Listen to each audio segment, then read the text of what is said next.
Nothing like some good old gas station yoga. He could give two fucks about doing any stretching.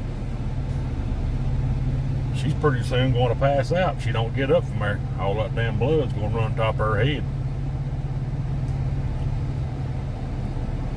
Well, this is gas station yoga. Now you know. Oh, now she's got a shit. Maybe not. She may be shitting her britches. So, well, I think I'm being watched.